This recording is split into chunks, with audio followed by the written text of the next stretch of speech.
তারপরে লেখক বলছেন, বিয়ে হওয়ার পরে যদি দেখা যায় যে কোনো মহিলার স্বামী হচ্ছে বন্ধ্যা, তার ছেলে মেয়ে হবে না,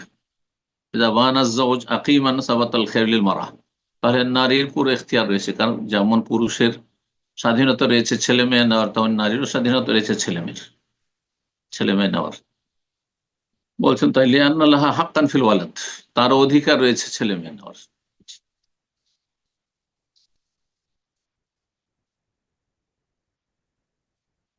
সর্বশেষ মাসলা বলছেন এন্নিন, এন্নিন বলা হয় আজিজ আনিল ইলাজ, এমন কাপুরুষ ব্যক্তি যেই ব্যক্তি স্ত্রীর সাথে মিলন করতে পারে না,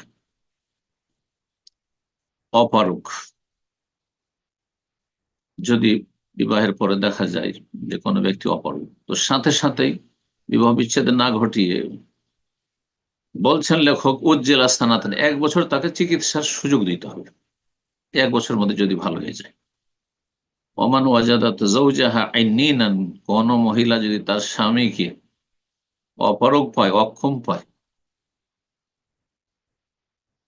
তাহলে উজ্জেল আস্তানাতেন, 1 বছর তাকে ছাড় দেওয়া হবে বিচার ফায়সালার পরে। আর তারপরে যদি সে সুস্থ হয়ে যায় তাহলে ঠিক আছে, আর যদি সুস্থ না হয় ফালাহাল ফাস্ক, বিবাহ বিচ্ছেদ করতে পারবে 1 বছর পরে। কিন্তু যদি মহিলা জানতে পেরেছে যে কোন কোন পুরুষ কাপুরুষ, বাসর রাতের আগে জানতে পেরেছে অথবা বাসর রাতের পরে জানতে পেরেছে, আর তারপরে সেটা মেনে নিয়েছে, মেনে নেওয়ার পর হচ্ছে সাকাতা খেরা, প্রথমখানে কিন্তু তাকে অপশন দেওয়া হচ্ছে যে তুমি এখনই চিন্তা করো, থেকে গেল 2 মাস 6 মাস 4 মাস, আচ্ছা মেনে নিলাম, আচ্ছা তোমার সাথে সংসার করবো, আর তারপরে বলছেন না আর চলবে না, সাকাতা খেয়ারোহা, যদি প্রথমখানে মেনে নেয় যে আচ্ছা ঠিক আছে আমি তাহলে মেনে নিলাম, এই অবস্থায় তোমার সাথে সারা জীবন সংসার করব বা সংসার করব, তাহলে সাকাতা খেয়ারোহা, তার আর কোনো অপশন থাকবে না পরবর্তীকালে বিবাহ বিচ্ছেদের। এই ছিল বিভিন্ন মাসাইলগুলি বিবাহের ক্ষেত্রে, দোষ ত্রুটির ক্ষেত্রে।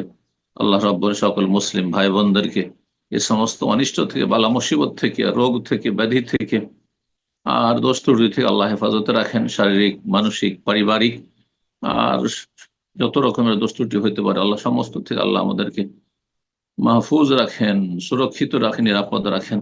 আর যেসব ভাই বোনেরা অসুস্থ রয়েছেন, পীড়িত রয়েছেন, আল্লাহ তাদেরকে শিফা দান করেন। যারা পথভ্রষ্ট হয়ে রয়েছে তাদেরকে আল্লাহ হিদায়াত দান করেন এবং তাদের অনিষ্ট থেকে আল্লাহ আমাদেরকে রক্ষা করেন। ওয়াজাযাকুমুল্লাহু খাইরান ওয়া সাল্লাল্লাহু আলা নবিয়িনা মুহাম্মদ ওয়া আলা আলিহি ওয়া সাহবিহি আজমাইন।